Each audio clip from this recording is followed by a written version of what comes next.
Chapter 8 The Deadly Poppy Field. Our little party of travelers awakened the next morning refreshed and full of hope, and Dorothy breakfasted like a princess off peaches and plums from the trees beside the river. Behind them was the dark forest they had passed safely through, although they had suffered many discouragements. But before them was a lovely, sunny country that seemed to beckon them on to the Emerald City. To be sure, the broad river now cut them off from this beautiful land. But the raft was nearly done, and after the Tin Woodman had cut a few more logs and fastened them together with wooden pins, they were ready to start. Dorothy sat down in the middle of the raft and held Toto in her arms. When the Cowardly Lion stepped upon the raft, it tipped badly, for he was big and heavy. But the Scarecrow and the Tin Woodman stood upon the other end to steady it, and they had long poles in their hands to push the raft through the water. They got along quite well at first. But when they reached the middle of the river, the swift current swept the raft downstream, farther and farther away from the road of yellow brick. And the water grew so deep that the long poles would not touch the bottom. "This is bad," said the Tin Woodman, "for if we cannot get to the land, we shall be carried into the country of the Wicked Witch of the West, and she will enchant us and make us her slaves." "And then I should get no brains," said the Scarecrow. "And I should get no courage," said the Cowardly Lion. "And I should get no heart," said the Tin Woodman. "And I should never get back to Kansas," said Dorothy. "We must certainly get to the Emerald City if we can," the Scarecrow continued, and he pushed so hard on his long pole that it stuck fast in the mud at the bottom of the river. Then, before he could pull it out again, or let go, the raft was swept away and the poor Scarecrow was left clinging to the pole in the middle of the river. "Goodbye," he called after them, and they were very sorry to leave him. Indeed, the Tin Woodman began to cry, but fortunately remembered that he might rust, so he dried his tears on Dorothy's apron. Of course, this was a bad thing for Scarecrow. "I am now worse off than when I first met Dorothy," he thought. "Then I was stuck on a pole in a cornfield, where I could make believe scare the crows at any rate. But surely there is no use for a Scarecrow stuck on a pole in the middle of a river. I'm afraid I shall never have any brains after all." Down the stream the raft floated, and the poor Scarecrow was left far behind. Then the lion said, "Something must be done to save us. I think I can swim to the shore and pull the raft after me, if you will only hold fast to the tip of my tail."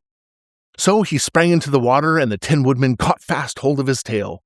Then the lion began to swim with all his might toward the shore. It was hard work, although he was so big, but by and by they were drawn out of the current, and then Dorothy took the Tin Woodman's long pole and helped push the raft to land. They were all tired out when they reached the shore at last and stepped upon the pretty green grass. And they also knew the stream had carried them a long way past the road of yellow brick that led to the Emerald City. "What shall we do now?" asked the Tin Woodman as the lion lay down on the grass to let the sun dry him. "We must get back to the road in some way," said Dorothy. "The best plan would be to walk along the river bank until we come to the road again," remarked the lion. So when they were rested, Dorothy picked up her basket and they started along the grassy bank to the road from which the river had carried them. It was a lovely country with plenty of flowers and fruit trees and sunshine to cheer them, and had they not felt so sorry for the poor Scarecrow, they could have been very happy. They walked along as fast as they could, Dorothy only stopping once to pick a beautiful flower. And after a time, Tin Woodman cried out, "Look!" Then they all looked at the river and saw the Scarecrow perched upon his pole in the middle of the water, looking very lonely and sad. "What can we do to save him?" asked Dorothy. The lion and the woodsman both shook their heads, for they did not know.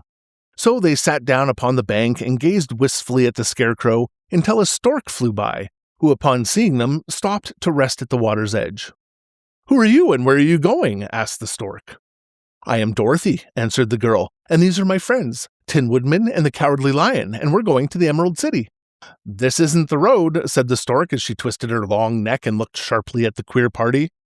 "I know it," returned Dorothy, "but we have lost the Scarecrow and are wondering how we shall get him again." "Where is he?" asked the stork.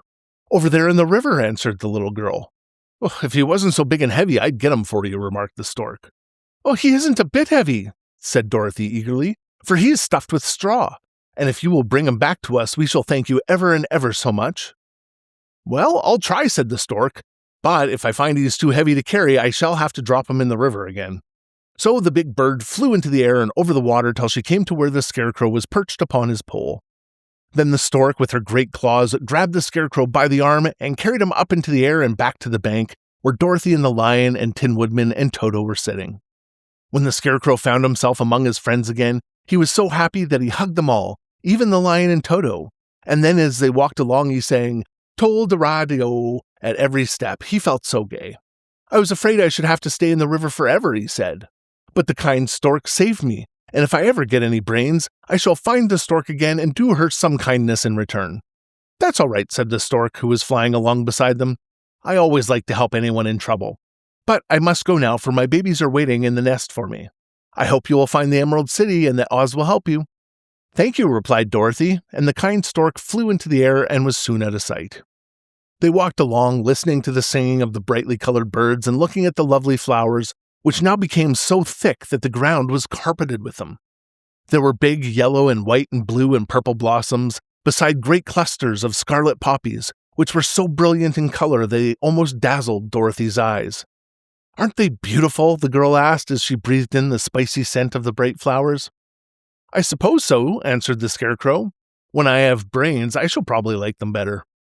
"If only I had a heart, I should love them," added the Tin Woodman. "I always did like flowers," said the lion. "They seem so helpless and frail, but there are none in the forest so bright as these." They now came upon more and more of the big scarlet poppies, and fewer of the other flowers, and soon they found themselves in the midst of a great meadow of poppies.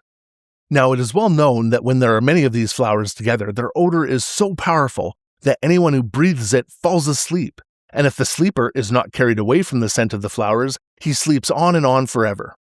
But Dorothy did not know this, nor could she get away from the bright red flowers that were everywhere about. So presently her eyes grew heavy, and she felt she must sit down to rest and to sleep. But the Tin Woodman would not let her do this. "We must hurry and get you back to the road of yellow brick before dark," he said. And the Scarecrow agreed with him. So they kept walking until Dorothy could stand no longer.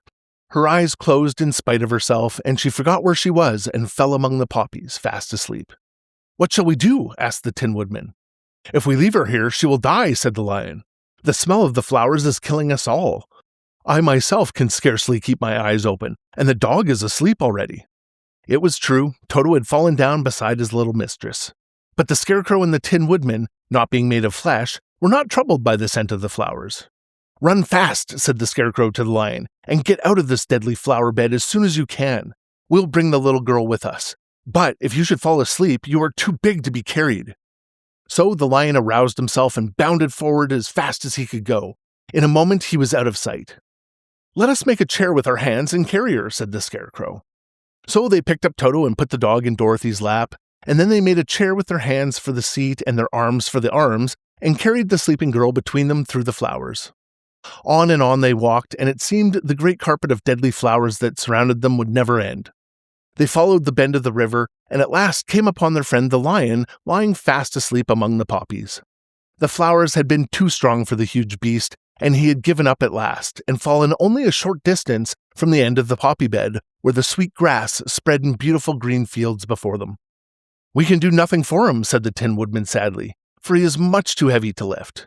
We must leave him here to sleep on forever, and perhaps he will dream that he has found courage at last."